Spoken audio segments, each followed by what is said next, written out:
네, 여러분 반갑습니다. 큐스타디 수리통계학을 강의할 근태원 선생입니다.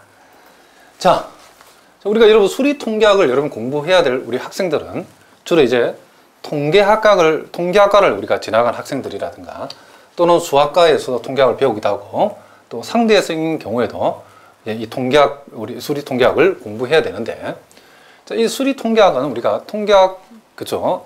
내용 중에서 상당히 많은 난이도 높은 어려운 내용들을 포함하고 있는 아주 어려운 과목 중에 하나랍니다.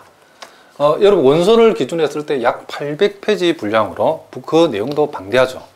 물론 시중에 돌아다니는 이상한 책들 보면 한 300페이지 되어 있는 책도 있긴 한데 그런 책으로 공부해가지고 망하죠. 그래서 정상적인 우리 수리통계학 책을 보면 대개 약 한 800페이지 분량으로 이렇게 책이 만들어져 있는데, 자, 그 내용들을 우리가 한번 빠짐없이 한번 공부를 한번 해보려는 것이 바로 요 강의의 특징이랍니다. 자, 그래서 우리가 이 큐스타디 수리통계학은 그 강의 분량을 선생님이 75강 정도로, 아마도 현존하는 통계학 강의가 몇 개 되지도 않지만은 아마 세계에서 가장 자세하게 수리통계학이 강의되어 있다라고 보시면 틀림이 없답니다. 그런 많은 학생들이 강의 개수가 많기 때문에 저걸 다 어떻게 듣고 언제 다 듣고 소화할 것인가에 대해서 고민을 많이 하는데, 사실은 강의가 20강짜리 강의를 듣는 것보다도 75강짜리 강의 듣는 게 실제적으로 여러분이 수리통계학을 공부할 적에는 시간이 더 절약이 된다는 걸 아셔야 된답니다. 잘 이해하지 못하고 도서관에 앉아가지고 여러분이 끙끙대는 시간들을 우리가 요 강의만 잘 수강하고도 여러분들이 다 소화하고 강의를 통해서 이해가 그죠? 되게 된다라고 하면 여러분들이 도서관에 앉아서 몰라가지고 끙끙대는 시간이 있을 필요가 없기 때문에 훨씬 더 시간을 전체적으로는 절약할 수 있고, 뿐만 아니라 여러분들이 좋은 학점을 받을 수 있다는 걸 여러분 꼭 알아두셔야 된답니다. 자, 그래서 설렁설렁 그 무늬만 수리통계학이고 사실상 그 내용을 봤을 때는 실질적으로 많은 학교나 또는 또 많은 강의들이 문의는 그쵸 수리통계학인데 사실 그 내용은 여러분들이 고등학교 수준의 어떤 통계보다도 살짝 심화된 내용들, 또는 우리가 뭐 공대생을 위한 통계학이라 해가지고 아주 심플하게 만든 통계학, 자, 그렇게 공부해서는 여러분 절대로 수리통계학에서 좋은 점수를 받을 수 없죠. 그래서 대부분의 이 수리통계학은 여러분 통계 관련 학과를 갔을 때는 학부뿐만 아니라 여러분 대학원 과정에서도 아주 중요하게 사용되는 그쵸 내용 중 하나이기 때문에 그 자체로서 학점뿐만 아니라 여러분들이 앞으로 공부를 계속해 나가는 과정 속에서도 필요한 부분이기 때문에 여러분이 철저하게 공부를 해 두셔야 된답니다. 그래서 이 큐스타디 수리통계학은 그 특징을 우리가 살펴보니까 여러분들이 아마도 선생님을 찾아왔을 정도가 되면 통계학에 대해서 정말 자신이 없기 때문에 찾아온 학생이 대부분이라 생각하기 때문에 아주 초보적인 고등학교 수준의 통계 내용부터 빠짐없이 출발해서 아주 수리통계학에서 아주 수준 높은 내용까지 빠짐없이 선생님이 강의를 해보려고 한답니다. 그러니까 여러분이 고등학교 통계학을 좀 슬슬 해가지고 사실은 안 했다고 봐야 되죠. 그쵸? 그래서 대학의 강의실에 들어가 보니까 안 그래도 잘 모르는데 그 교수님 강의를 들어봤더니, 물론 그 교수님이 실력이 없다는 거 하고 강의를 못한다는 거 상관이 없죠. 실력은 많이 있지만은 여러분들이 강의를 들어보니까 도대체 무슨 말하는지 아는 것도 헷갈리고, 그렇죠, 모르는 것은 더 모르게 하는 그런 강의를 여러분이 한번 겪고 나서 또 선생님을 찾아오는 학생이 있을 거라고 생각한답니다.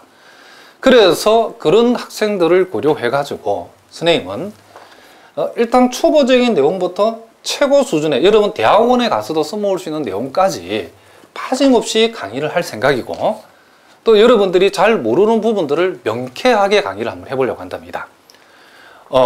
선생님은 밥만 먹고 그쵸 오직 only 강의만 연구, 밤을 새워서 강의만 연구하는 그런 강사이기 때문에 여러분 대학 강의실처럼 의무적으로 들어와서 강의를 들어주는 게 아니기 때문에 선생님은 이 강의 하나에 목숨을 걸고 준비하고 있답니다. 그래서 이미 선생님이 여타 다른 강의를 들었던 학생들이 폭발적으로 요청을 해서 선생님이 이 강의를 오픈하는데, 이미 강의를 들어보신 학생들은 알겠지만은 이 수리통계학 강의도 여러분들이 명쾌하게 이해할 수 있도록 선생님이 최선을 다해서 강의를 준비를 했답니다. 자, 그래서 또 많은 학생들이 수리 통계학이라 하는 것은 암기 과목이라고 하는 학생들, 그것도 굉장히 잘못된 생각이랍니다. 고등학교 다닐 때에 여러분들이 입시를 준비할 적에 통계 부분은 무조건 외워서 시험 쳐라. 그렇게 해가지고 그게 그럭저럭 시험은 쳤답니다. 그러나 대학 통계학을, 수리 통계학을 암기 과목으로 생각하면 망한답니다. 외워서 될 과목이 절대로 아니다.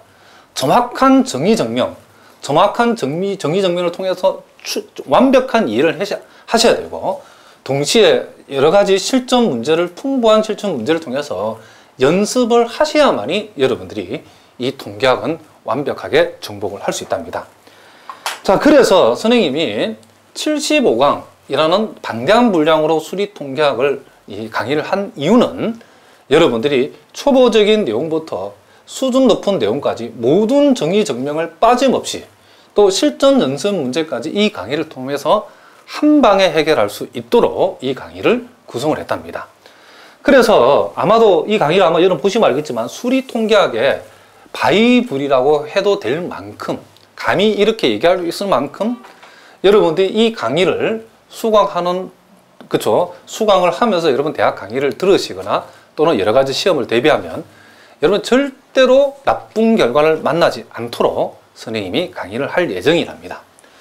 자, 실제로 이 큐스타디 특징이 또 수강 기간이 여러분들이 충분하답니다. 수강 기간이 무려 130일이 정도 되기 때문에 또 여러분들이 아마 수리 통계학을 다른 과목하고 패키지라든가 내지는 프리패스로 신청하시게 되면 아마도 한 학기 내내 또 경우에 따라서 1년 동안 또 수강 기간이 되는 그런 패키지 상품도 있기 때문에 잘 알아보시고 수강 신청을 하시면 여러분들이 학기 전체의 이 내용을 선생님 강의를 듣고 학교 강의를 들으시면 아마도 그 전에는 강의실에서 도대체 교수님이 무슨 말하는지 잘 몰랐던 학생들도 이제 완벽한 이해 가운데 강의를 들을 수 있을 것이고, 또 여러분이 아주 두려워하는 두려워하는 순간 어떤 질문을 받았을 때나 또는 갑자기 시행되는 각종 퀴즈에서도 여러분이 좋은 성적을 거둘 수 있답니다. 또는 이런 과목을 통해서 여러분들 수학과 학생인 경우에는 요 수리 통계학을 통해서 임용 과목인 확률 통계학도 얼마든지 커버가 된다는 걸 여러분이 기억하셔야 된답니다. 자, 무슨 말인지 알겠죠? 그래서 수리 통계학을 수강하시는 학생들은 확률 통계학은 별도로 수강할 필요가 없죠. 수리 통계학 안에는 확률 통계학 내용이 전체가 다 들어있답니다. 자, 무슨 말인지 아시겠죠? 그래서 선생님이 하나 더 부탁하고 싶은 것은 어떤 학생들은 인강을, 요 강의를 수강하는 이유가 어떤 특정 부분 시험 칠 때 그 부분만 딱 뽑아가지고 시험 대비용으로 하는 학생들이 있는데 그렇게 해서는 안 된답니다. 통계학을 포함하는 모든 수학 과목은 그 단계를 밟아서 공부해야만이 좋은 성적을 거둘 수 있기 때문에 반드시 여러분들이 선생님하고 선생님하고 약속의 딱 한 가지는 1강부터 빠짐없이 차근차근, 무슨 말이죠? 소풍 가는 마음으로 수강을 해 주시면 여러분이 크게 부담 없이 이 전체 과목을 정복할 수 있답니다. 그래서 아주 쉬운 내용부터 또 수리 통계학에 정말 어려운 이론들이 많이 들어있는데 그 내용들을 우리가 빠짐없이 파헤쳐서 여러분이 단계를 밟아서 차근차근 강의만 들어주신다 그러면 충분히 이해할 수 있도록 선생님이 한번 해볼 생각이랍니다. 자, 무슨 말인지 아시겠죠? 자, 우리가 본격적으로 우리가 통계학에 대해서 우리가 한번 공부를 한번 해보도록 하겠습니다. 자, 선생님이 우리가 소개에서 말한 것과 같이, 자, 여러분들이 고등학교 과정에 해당되는 통계학을, 확률 통계를 잘 모른다 하더라도 충분히 이해가 될 수 있도록 선생님이 아주 기본적인 내용부터 출발을 할 테니까 이 기본적인 내용들을 여러분 소홀히 하지 말고 이미 알고 있는 학생들도 좀 더 확실하게 알아두는 게 매우 중요하답니다. 그렇게 단계를 밟아 올라가면 여러분들이 정말 어려워하는 어려운 내용들도 충분히 이해될 수 있도록 아주 수준 높은 수준까지 선생님이 할 텐데, 자, 기본적인 내용들을 여러분 절대로 소홀히 하면 된다, 안 된다? 안 된답니다. 자, 그래서 선생님 앞으로 강의할 때에 중요한 정의와 이론들을 이렇게 박스를 쳐서 여러분한테 강의할 예정인데, 이 박스 안에 들어있는 내용들은 여러분이 가능하면 이해 후 가능하면 기억을 할 수 있도록 약간의 암기도 필요하답니다. 자, 무슨 말인지 아시겠죠? 자, 우리가 제일 먼저 우리가 데피니션 1을 보니까, 자, 표본 공간이라는 용어가 나오는데, 그쵸. 우리가 이 통계학을 공부를 잘하는 방법은 정확한 용어의 이해, 그 용어의 정의의 정확한 의미를 파악하는 데부터 출발한답니다. 그래서 우리가 제일 처음에 나오는 얘기가 지금 표본 공간이라는 말이 나오는데, 이 표본 공간이 뭔지를, 그죠? 절대로 몰라서는 안 된답니다. 실제로 많은 학생들 실제 질문을 던져보면 표본 공간에 대해서 정확하게 알고 있는 학생들이 정말, 그죠? 드물 정도로, 그러니까 표본 공간이 뭔지 모르고 통계학을 공부한다는 것은 굉장히 어리석은 얘기죠. 그래서 일단 우리가 출발 자체가 표본 공간이 뭔지부터 우리가 이런 기본적인 내용부터 우리가 한번 시작을 한번 해보겠다, 이런 얘기를 합니다. 자, 그러면 표본 공간이 뭐냐? 표본 공간이라는 것은 통계적 실험, 보통 시행이라고 하죠. 어떤 시행에서 나타나는 모든 결과들의 집합을, 자, 어떤 통계적 실험, 무슨 말이에요? 또는 통계적 시행의 어떤 시행에서 나타나는 모든 결과들, 자, 나타나는 모든 결과들을 모아놓은 그 집합을 우리는 뭐한다? 표본 공간이라고 한다. 그리고 이것을 기호로는 우리가 S로 나타낸다라고 얘기를 했답니다. 자, 표본 공간이 뭐라고요? 어떤 통계적 실험에서 나타나는 모든 결과들의 집합, 모든 결과들을 원소로 모아가지고 만들어 놓은 집합, 그 집합을 우리는 뭐한다? 표본 공간이라고 한다. 아, 선생님, 그렇게 쉬운 얘기는 우리 다 알고 있는데요, 이렇게 얘기하는 학생도 있겠지만은 우리 가운데는 이런 내용도 모르는 학생도 많이 있답니다. 그러니까 아는 분들은 다시 확실하게 누가 물어보더라도 바로 대답할 수 있는, 자, 그 정도로 확실하게 해두고, 모르는 분들은 철저하게 해두셔야 된답니다. 자, 그러면 통계적 실험에서 나타나는 모든 결과들의 집합을 표본 공간에 하겠는데, 자, 이 추상적인 느낌 우리가 구체적인 우리가 요 예제 2를 통해서 우리 한번 확인을 한번 해보겠습니다.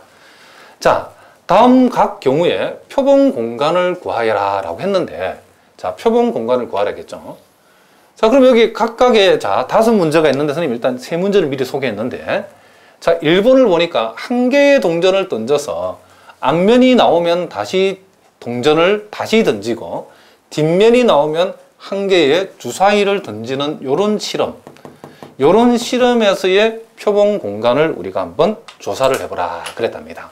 자, 그러면 우리가 보통 동전의 앞면은 우리가 보통 H라고 표시하고, 자, 동전이 뒷면이 나왔을 때는 우리가 보통 요놈을 T라고 이렇게 표시를 한답니다.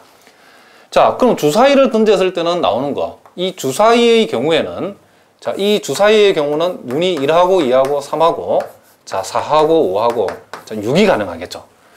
자, 그러면 우리가 일어날 수 있는 모든 결과들을 원소로 모아놓은 집합이 표본 공간에 있으니까, 자, 일단 우리가 여기서 생각해 보고자 하는 표본 공간 S라고 하는 것은, 자, 나올 수 있는 모든 결과들을 우리가 생각해 보면, 자, 첫 번째 동전을 던져서, 자, 앞면이 나오면 다시 동전을 던진다 했으니까, 자, 첫 번째 앞면이 나왔다. 그러면 동전을 다시 던지는데, 다시 던진 동전이 앞면이 또 나올 수 있죠. 그러니까 동전만 2번 던져서 앞면일 수도 있고, 첫 번째 동전이 앞면이 나왔다. H죠. 그리고 다시 동전을 던져서 뒷면이 나오는 경우도 있겠죠.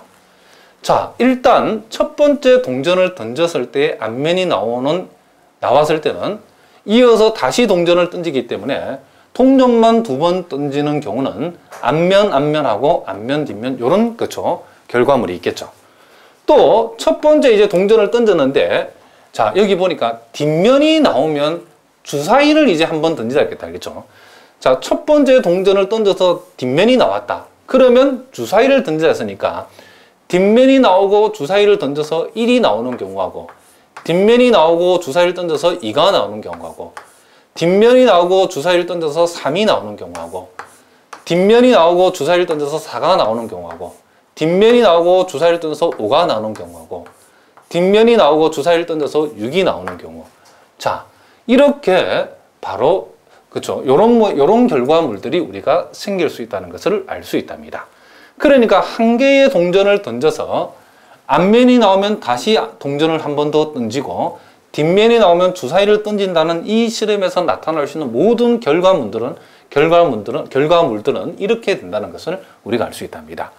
그러니까 동전 앞면 뒷면, 그리고 동전 뒷면 주사위 1번, 동전 뒷면 주사위 2번, 뒷면 주사위 3번, 뒷면 주사위 4번, 뒷면 주사위 5번, 뒷면 주사위 6번.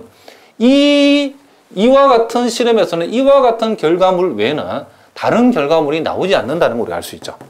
그래서 이 결과물들을 몽땅 다 모아서 원소로 해서 만든 요 집합 S를 가리켜서 우리는 말한다.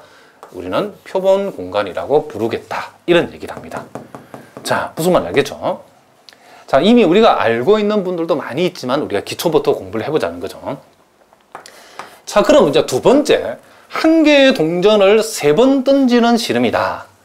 자, 그럼 한 개의 동전을 3번 던졌을 때 나올 수 있는 모든 결과물을 적어버리면 요 실험의 표본 공간이 되겠죠.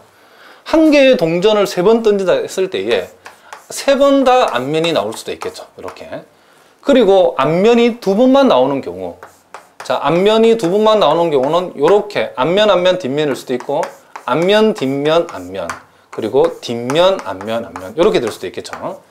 그리고 앞면이 한 번 나오는 경우는, 자, 앞면, 뒷면, 앞면, 그쵸? 뒷면. 그리고 뒷면, 앞면. 이럴 수도 있고, 앞면이 한 번도 나오지 않을 수도 있겠죠. 자, 요렇게, 예, 요와 같은, 그쵸? 내용들이, 결과물들이, 그쵸? 표본 공간을 완성한다는 것을 우리가 알 수 있답니다. 자, 무슨 말 알겠죠? 이미 여러분 충분히 할 수 있는 아주 기본적인 내용들이죠. 자, 그리고 우리가 요 3번째 경우도 살펴보면, 한 개의 이제 동전을 3번 던질 때에 앞면이 나오는 횟수에 관한 실험이겠죠. 이제는 앞면이 나오는 횟수에 관한 얘기니까, 한 개의 동전을 3번 던졌을 때에 앞면이 한 번도 안 나오는 거, 횟수가 0번일 수도 있고, 앞면이 딱 한 번 나오는 경우도 있고, 앞면이 2번 나오는 경우도 있고, 앞면이 몇 번 나오는 경우도 3번 나오는 경우도 있죠. 그러니까 동전을 3번 던져서 앞면이 나오는 횟수에 관한 실험에 대해서의 표본 공간이라는 것은 무슨 말이겠죠? 앞면이 0번인 케이스하고 1번인 케이스하고 2번인 케이스하고 3개 다 앞면이 되는 케이스, 횟수가 0번인 경우, 1번인 경우, 2번인 경우, 3번인 경우 요 4가지가 표본 공간을 만든다는 것을 우리가 알 수 있답니다. 자, 무슨 말인지 아시겠죠? 자, 계속해서 우리가 4번, 5번 문제도 우리가 한번 살펴보도록 하겠습니다. 자, 4번 문제를 보니까 비누 공장의 생산 제품 중에서, 자, 3개의 제품을 추출하여 검사한 뒤 불량품을 우리가 F로 표시하고 정품을 H로 표시했을 때에 불량품과 정품을 분류하는 경우에 우리가 요 실험에 있어서 표본 공간을 한번 정해보라, 이런 얘기를 합니다. 자, 요 경우에 표본 공간이라는 것은 우리가 제품을 3개를 검사하기 때문에 그 제품에 불량품이 하나도 없는 경우 3개 다 정품일 수 있겠죠. 그리고 2개는 정품인데 하나가 불량품일 수도 있겠죠. 자, 그런 경우는 요런 경우하고, 자, 요 경우하고 또 요런 경우가 있다는 것을 우리가 알 수 있답니다. 그리고 불량품이 2개가 나오는 경우는 요 경우하고, 자, 요런 경우하고, 그리고 요런, 그죠, 경우가 있겠죠. 그리고 3개 다 불량품일 수도 있겠죠. 자, 요렇게. 자, 요렇게 적어주면 우리가 요 실험에서의 표본 공간임을 우리가 쉽게 알 수 있다, 이런 얘기를 합니다. 자, 이와 같이 우리가 1번부터 4번까지 이 표본 공간이 이와 같이, 그죠, 이 개수를 카운팅할 수 있는 이런 경우도 있지만은 또 우리가 표본 공간에는, 자, 이 5번과 같은 경우는 우리가 어떠한 조건식으로 나타내야 되는 그런 표본 공간도 있답니다. 예를 들면 여기 나와 있는 것처럼 중심이 원점이고 반지름이 3인 원의 원주 및 내부에 있는 모든 점을 우리가 표본 공간으로 둘 수도 있답니다. 이런 문제들이 있죠. 그랬을 때는 요와 같은 경우에 표본 공간은, 자, 요 x, y라는 점이죠. 그렇죠? 점인데 이게 중심이 원점이고 반지름이 3인 원이니까 x제곱 플러스 y제곱이 9보다 작거나 같다는 자, 요와 같이 표본 공간을 이렇게 영역이 되는 경우에 여기는 모든 점들이기 때문에 요놈을 이렇게 조건으로 이렇게 표시하는 경우도 있다. 이런 얘기를 합니다. 자, 그럼 다시 한번 볼까요? 그래서 우리가 이 표본 공간이라는 것은 어떤 통계적 실험에서 나타나는 모든 결과물을 빠짐없이 원소로 해서 만들어 놓은 집합을 우리는 뭐란다? 표본 공간이란다는 걸 여러분이 반드시 기억하셔야 된답니다. 자, 이제 우리가 또 두 번째 중요한 기본 용어 중에 하나가 우리 통계학에서 사상이라고 하는 이런 개념이 있는데, 자, 이 사상이 뭔지, 이 사상의 정의를, 이 데피니트에 나와 있는 정의를 보니까 사상이라고 하는 것은 표본 공간의 뭐다? 부분 집합이다. 자, 요게 핵심이죠. 사상이라고 하는 것은 표본 공간의 무슨 집합이다? 부분 집합이다. 이런 얘기를 합니다. 자, 이 말은 우리가 당장 예를 들어서 우리가 앞에서 봤던 어떤 표본 공간 중에 자, 동전을 3번 던졌을 때의 앞면이 나오는 횟수에 관한 실험에 표본 공간을 나타내는 집합에서는 이렇게 됐다는 것을 알 수 있죠. 그러면 이 표본 공간에 대한 이 사상의 개수가 몇 개냐? 사상의 개수가 몇 개냐라고 이렇게 질문을 한다 그러면 우리는 금방 대답할 수 있어야죠. 왜? 사상이라고 하는 것은 어쨌든 요 집합 S의 뭐다? 부분 집합이니까. 사상이 몇 개나 나오냐? 이 말은 표본 공간, 그쵸? 표본 공간을 나타내는 요 집합 S의 부분 집합의 개수이기 때문에, 그래서 우리가 사상의 개수를 물었다 그러면 요 원소 4개짜리 부분 집합의 개수니까 사상의 개수는 부분 집합의 개수만큼 나오죠. 그래서 16개가 된다라고 우리가 얘기할 수 있죠. 자, 무슨 말이죠? 당연한 우리가 얘기를 했답니다, 선생님이. 자, 다시 한번 봅시다. 사상이라고 하는 것은 그쵸? 표본 공간의 뭐다? 부분 집합이다. 자, 그럼 우리가 예제 2번을 통해서 우리가 살짝 연습을 한번 해봅시다. 자, 비누의 완제품 중에서 3개를 추출하여 검사한 후 정품과 불량품으로, 자, 여기서는 정품을 우리가 T라고 표시한다겠죠. 자, 정품을 T라고 표시하고 불량품을 F로 표시해서 구별할 때에 불량품의 개수가 1개 이상인 사상은 그죠? 어떻게 되는가? 이런 얘기를 합니다. 그럼 우리가 참고로 우리가 표본 공간을 먼저 한번 생각해 봅시다. 자, 뭘 생각하자? 표본 공간을 우리가 한번 생각해 보면, 자, 표본 공간을 나타내는 집합에서는, 자, 비누의 완제품 중에 3개를 추출해서 정품과 불량품을 구분한다고 했으니까, 요거는 케이스가 3개 다 정품이 될 수 있겠죠. 그리고 불량품이 하나만 있는 경우, 자, 요런 경우하고, 자, 요런 경우가 있겠죠. 자, 불량품이 하나만 있는 경우, 또 불량품이 2개가 들어있는 경우,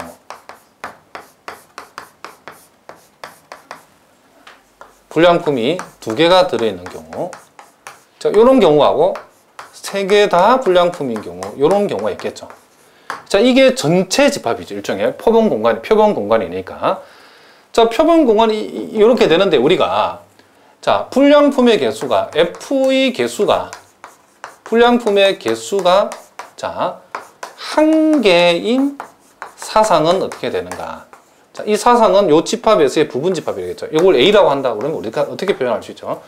불량품이 1개 이상이라겠죠. 1개 이상인 사상의 개수. 그러면 여기 이 표본 공간에 있는 이 원소들을 가지고 우리가 부분 집합을 만들었을 때에 불량품의 개수가 1개 이상이니까 불량품이 하나도 없는 요 놈만 빠지면 되죠. 요 놈만 빠지고 요 나머지를 여기다가 어떻게 한다? 다 적어주면 된다. 이런 얘기를 합니다. 불량품이 하나라도 들어있는 결과물이면 되기 때문에 우리는 불량품이 하나 있는 경우, 자, 불량품이 2개 있는 경우, 그리고 불량품 3개 다 불량품인 경우, 자, 요렇게 우리가 사상을 구할 수 있죠. 그럼 이 사상, 요 집합은 결국 요 집합 S의 부분 집합 중에 하나라는 것을 우리가 알 수 있다. 이런 얘기를 합니다. 자, 무슨 말인지 알겠죠? 그래서 여러분들이 사상이라는 이 용어도 정확하게 알고 있자. 그러니까 여러분들이 이제 수준 높은 우리가 통계학 공부들 앞으로 많이 할 건데 정말 어려운 게 많이 있답니다. 그런데 일단 이 용어, 가장 기본적인 용어부터 여러분들 차근차근 공부를 한번 해보자는 거죠. 그러니까 사상이 뭐냐? 사상은 표본 공간이라 하는 놈의 부분집합이다. 그러니까 사상이 표본 공간 밖에서는 안 만들어진다는 얘기죠. 그렇죠? 표본 공간 이 전체 중에서 요 집합으로 나올 수 있는 부분집합 중에 하나인데, 이제 조건을 찬찬히 우리가 살펴봤을 때에 불량품 F의 개수가 1개 이상인 결과물들을 가지고 만든 집합 S의 요 부분 집합이 예제 2번에서 구하라고 하는 사상에 해당된다. 이런 얘기랍니다. 자, 무슨 말인지 아시겠죠? 자, 이제 우리가 또 THM2를 보니까 이 사상들의 이제 관계가 6가지가 나와 있는데, 자, 요 선생님이 미리 일단 3개를 먼저 적어 놨는데, 자, 요 3개하고 그 밑에 나와 있는 3개를 포함해서 자, 요런 용어들도 여러분들이 정확하게 알고 있어야 된답니다. 자, 첫 번째 나오는 게 전사상인데, 토탈 이벤트라고 우리가 보통 얘기하는데, 자, 요 놈은 전사상이라는 것은 표본 공간, 그렇죠? 이렇게 한번 메모를 해봅시다. 표본 공간, 자, S의 모든 원소, 그렇죠? 표본공간 S의 모든 원소를 포함하는 사상. 자, 이렇게 우리가 적어볼 수 있다. 이런 얘기죠. 그러니까 한마디로 얘기하면, 자, 어떤 표본공간 S가 있는데, 요 놈의 부분 집합 중에 하나인, 그죠? 어떤 사상을 나타내는 집합 A가 있다 칩시다. 그런데 표본공간하고 사상하고 이렇게 동치가 되는 경우가 있겠죠. 그러니까 사상 자체가 표본공간 전체를 다 표시할 때에, 이럴 때는 우리가 뭘 한다? 전사상, 영어로는 토탈 이벤트라고 이렇게 말한답니다. 자, 무슨 말 알겠죠? 자, 두 번째에, 자, 공사상이라는 것도 있답니다. 우리가 널 이벤트라고 하는데, 자, 이 공사상이라 하는 것은 말 그대로 공집합이라고 생각하시면 된답니다. 그러니까 이번 공사상은 이렇게 우리가 메모를 해봅시다. 표본 공간을 나타난 요 집합에서의 어떤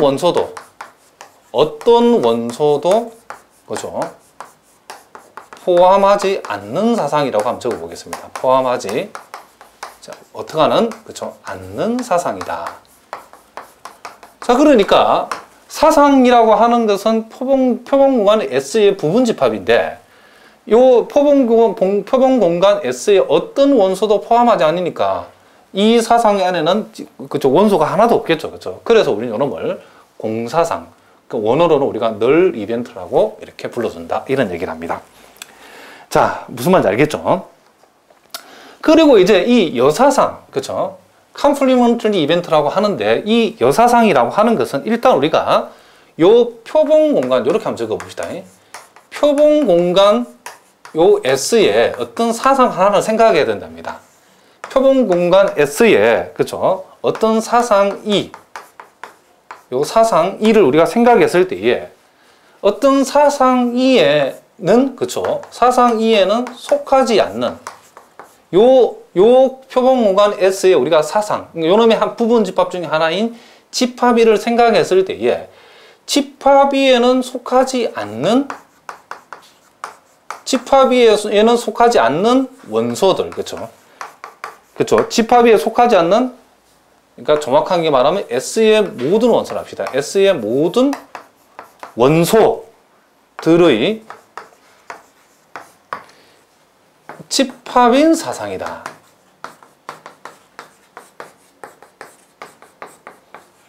자, 우리가 보통 요 놈을 뭐 이 바라고도 표시하고 또는 이 컴플리먼트라고도 표시하는데, 일종의 여집합을 생각하면 되겠죠.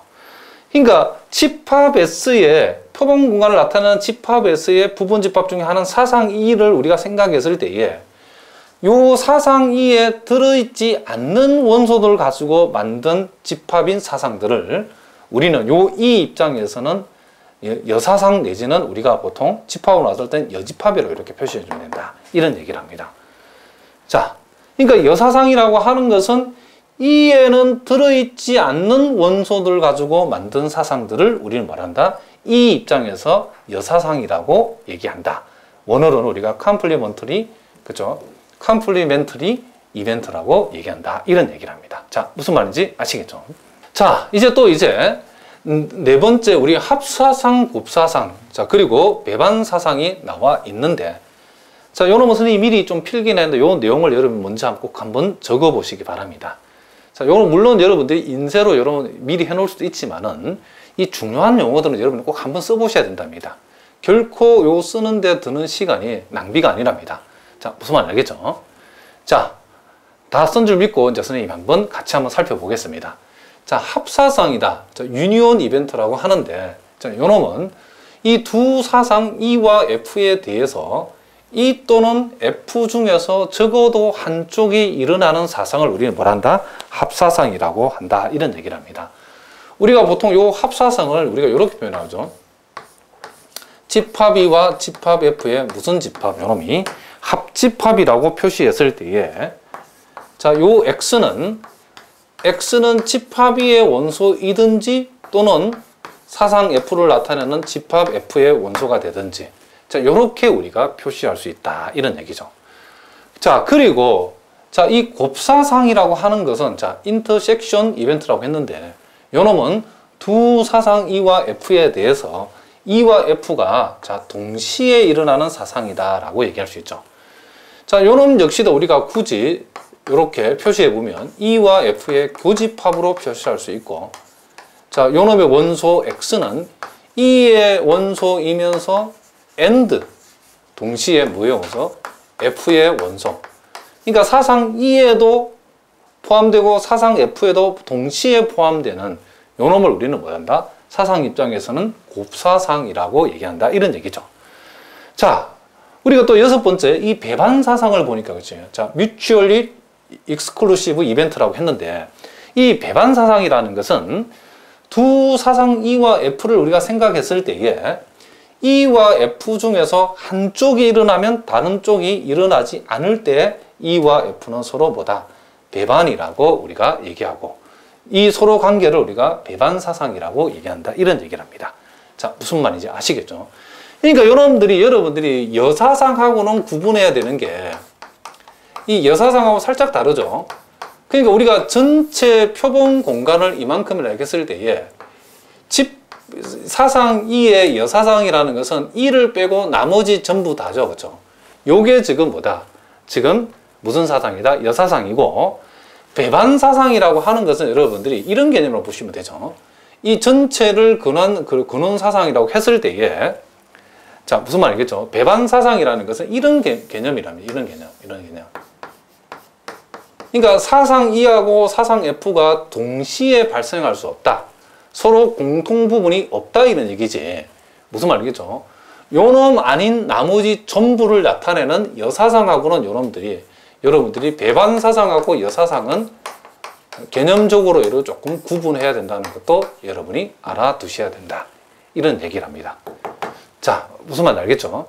그래서 우리가 이 여섯 가지의 이 사상들을 우리가 TH1에서 우리가 공부를 해봤는데, 이것도 가장 기본적이고 우리가 통계학을 할 때 여러분의 중요한 용어들이기 때문에 이런 용어에 대한 정확한 이해가 여러분에게 반드시 필요하다. 이런 얘기죠.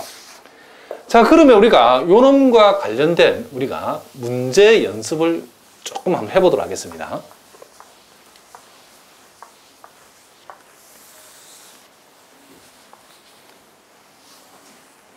자, 여러분 교재의 예제 3번 문제를 우리가 살펴보니까, 자, 한 개의 주사위를 던지는 실험, 그죠? 자, 한 개의,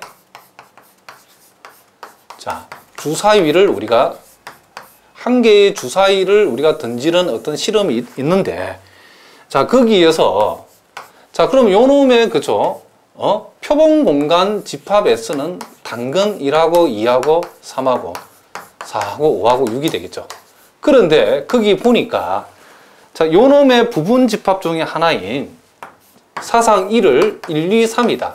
그러니까 하나의 주사위를 던졌을 때에 1, 2, 3이 나오는 사상을 2라고 했고, 사상 F는 1, 3, 5라고 이렇게 뒀답니다. 자, 이렇게 뒀을 때에, 자, 표본 공간은 우리가 금방 구했죠.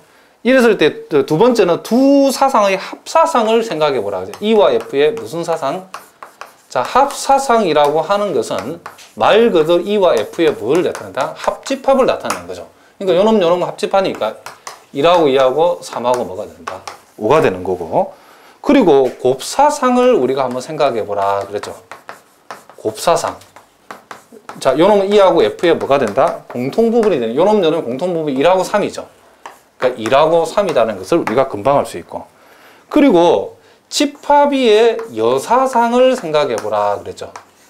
자, 집합이의 무슨 사상? 여사상이라고 하는 것은 E가 아닌 거니까 전체 표본 공간을 나타내는 전체 표본 공간에서 E가 아닌 놈이니까 4하고 5하고 E가 아닌 놈을 몽땅 다 원소로 하는 집합이다. 이렇게 할 수 있죠. 그리고 총사상의 개수, 총사상의 개수를 구하라고 하는 것은 결국 사상이라는 내용이 이 표본 공간의 부분집합이라고 정의되어 있기 때문에 요놈의 부분집합의 개수니까 2의 6승계죠. 그래서 우리는 총 64개의 우리가 사상을 생각해 볼 수 있다. 이런 얘기죠. 자, 그러니까 우리가 이 용어의 정의만 정확하게 알면 이런 내용들을 우리가 풀 수 있답니다. 자, 아마도 여러분들이 예제 3번 같은 걸 볼 적에 정말 쉽다 생각이 들겠죠. 자, 이 기초적인 내용이 그렇답니다. 그렇지만 여러분 통계학이 이렇게 쉬운 것만 나오는 거라고 생각하면 큰 거 다치죠. 그렇죠? 앞으로 정말 어려운 내용들이 많이 나온답니다. 아까 선생님이 서두에서도 얘기했지만은 이런 기본적인 내용부터 차근차근 단계를 밟아가면 아무리 어려운 내용도 우리가 충분히 소화할 수 있답니다. 여러분 선생님 믿고 따라오셔야 된답니다. 자, 그 다음에 이제 우리가 또 네 번째 문제도 우리가 한번 간단하게 연습을 해보겠습니다.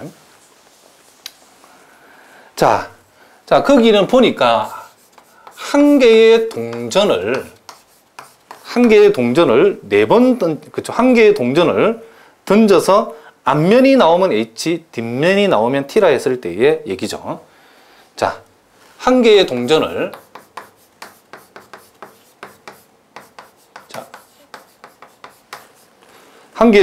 두 번 던져서 그랬죠. 두 번 던져서. 자, 요런 실험을 가지고서 이제 각각의 경우에 답을 한번 해보라 그랬죠. 자, 1번에는 표본 공간을 한번 구해봐라 그랬죠. 자, 표본 공간 S라고 하는 것은 자, 앞면일 수도 있고 앞면, 뒷면, 앞면. 자, 뒷면. 자, 요렇게 우리가 생각해 볼 수 있겠죠. 자, 그리고 두 번째는 이제 사상 1을 생각해라 했는데 어떤 사상이냐면 자, 첫 번째 던진 동전이 그쵸? 앞면이 나온 거죠. 앞면이 나오는 사상을 우리가 한번 1라고 했을 때 요 1을 한번 구해보라 그랬죠. 자, 그러면 요 놈의 부분집합이죠. 부분집합인데 첫 번째 앞면이 나오는 경우는 요 놈 두 가지 경우죠. 그러니까 요 두 놈을 원소로 하는 뭐다? 집합이다. 이렇게 얘기할 수 있죠. 자, 그리고 세 번째는 두 번째 던진 동전이 그렇죠. 두 번째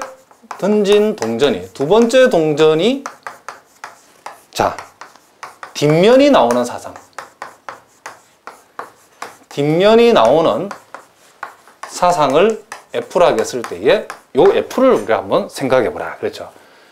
자, 우리가 요 표본 공간에서 두 번째 던진 동전이 뒷면이 나오는 케이스는 요 케이스죠. 그래서 이놈은 HT하고 TT 요놈을 우리가 적을 수 있다 이런 얘기죠. 자, 네 번째는 E와 F의 합사상하고 E와 F의 곱사상을 우리가 한번 생각해 보라 그랬죠. 자, 합사상은 말 그대로 요놈과 요놈의 합집합이니까 H 그리고 HT 그리고 TT고 곱사상은 HT가 되겠죠. 요 공통부분 요놈이니까. 그리고 다섯 번째는 뭘 물으냐면 자, E와 F는 배반인가? 요렇게 물었잖아요. 배반이 될 수 있는가? 이렇게 물었답니다. 자, E와 F가 배반이라고 그러면 요 E와 F가 동시에 일어날 수 없어야 되죠. 그런데 보다시피 E에서 요 놈하고 F에서 요 놈은 E와 F의 요 케이스는 동시에 일어나는 경우가 생겼죠. 그래서 E와 F가 배반이냐 물어봤을 때는 우리는 요 놈은 E와 F는 배반이 될 수 없다라고 했죠. 왜냐하면 동시에 일어나는 경우가 안 생겨야 배반이 되는데 생겼기 때문에 우리는 배반이라고 얘기할 수 있다 없다? 없다라고 얘기한답니다. 자, 우리가 오늘 이제 이렇게 해서 오늘 첫 시간에 우리가 자, 이 통계학의 개략적인 우리가 그 의미를 우리가 살펴봤고 또 가장 기본적인 용어인 표본 공간과 사상의 개념에 대해서 우리가 정의에 대해서 또 간단한 우리가 문제 연습을 통해서 살펴봤답니다. 자, 여러분들이 오늘 하는 내용은 정말 대단히 쉽고 기본적인 내용인데 선생님이 강의는 이렇게 쉽고 기본적인 내용부터 출발해서 여러분들이 상당한 수준의 내용까지 다 다룰 예정이랍니다. 그래서 여러분들 욕심내지 말고 쉬운 내용부터 기본적인 내용부터 차근차근 선생님의 강의를 잘 들으면 선생님이 충분히 이해하고 여러분 좋은 결과를 얻을 수 있도록 그렇게 강의를 해보려고 한답니다. 자, 어쨌든 여러분 오늘도 수고하셨습니다.